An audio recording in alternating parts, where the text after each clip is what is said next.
I've cooked something special for you ritual fans out there. Let's go! With this ranked season, I've really been itching to play a fan favorite ritual deck. No Dogmatika! But one thing's for certain. Until Dogmatika gets this new support in MasterDuel, playing them pure isn't gonna fly. Especially in Diamond. So I thought, what if I could go all in on Dogmatika's ritual theme? And of course, I just had to try them out with the most notorious ritual deck, the Mitsurugi. In this 45 card build, we're running 9 ritual monsters, with playsets of Ecclesia, the Dear Servant, Pre-Prep, Prayers, and Habakiri. We won't have an issue starting off our plays. Plus we have room to run 8 hand traps for going second. And with that, let's get into the games. So unlike the other Mitsurugi variants out there, I think Dogmatika actually brings in some pretty cool synergy. Yeah, I know. You might be thinking, isn't pure Mitsurugi already good? Or why not just play them with Orcust, or with Fiendsmith? As much as I know that these are the strongest Mitsurugi variants out there, this Dogmatika one is a really peak way to combine 2 ritual strategies. I mean, how cool would it be to have our 2 big ritual boys Murakumo and Albazoa fighting side by side?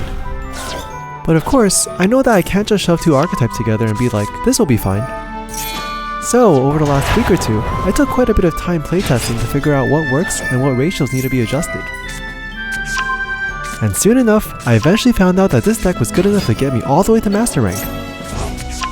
Though I will confess, Mitsurugi is definitely the bigger powerhouse of the 2, as I'm sure you all know how strong they are.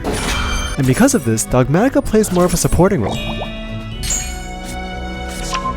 While the Mitsurugi deal with blowing up monsters and gaining tons of resources, we let the Dogmatika focus on another area.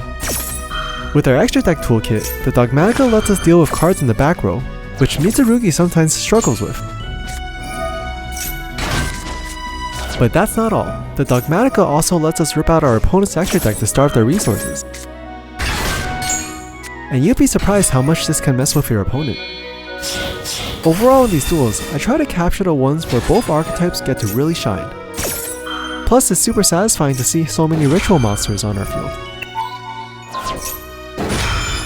Okay, so what exactly makes Mitsurugi and Dogmatika a peak tag team? The reasons are a bit subtle, but they do work. Naturally with Dogmatika, they have ways to send Herald of Arclight to the grave. And because we run the Dogmatika ritual monsters, we can dump Herald quite easily with Dogmatika Matrix, Calamity, Maximus, or Nadir Servant. So that means we can easily transition into Mitsurugi, or just grab more Dogmatika ritual cards. Another thing that's also neat is that both Mitsurugi and Dogmatika run a lot of level 4 and 8 monsters. So there are times where I'll ritual summon a Dogmatika using a Mitsurugi, or the other way around. And because Mitsurugi loves to be tributed, this works out pretty well. But aside from the synergy, it'd also be fair for me to talk a bit about what sucks about the deck. Even though this deck plays pretty well into Nibiru and Fuwalos, it gets absolutely shut down by Droll. There are subtle ways to play around Droll by using cards like Mitsurugi Prayers before the main phase, but that's about it since the rest of our deck likes to search during the main phase. Aside from Droll, banishment floodgates like Macrocosmos also hits our deck pretty hard. If we can't send our extra deck monsters to the grave, they don't get to use their effects, which is super tragic. But despite these downsides, I will say that the majority of the games that I played in Diamond were actually pretty bearable. So with my yapping out of the way, here's how the deck fights through Diamond rank. This is Ritual Gods Unleashed.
So that's Mitsurugi Dogmatika. As much as I'd like to say that the snakes did do a lot of the heavy lifting, I got to bring Dogmatika all the way to Master.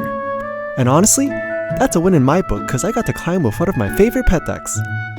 If you enjoy seeing mashup videos like this one where I showcase two archetypes working together, let me know in the comments what your favorite mashup is. I'll be happy to add them to my growing list of video ideas. But if you're looking for another cool mashup, maybe you'll want to check out my other video where I combine Mimigul with Kashtira. It's super awesome. Anyways, thanks for stopping by. Bye bye!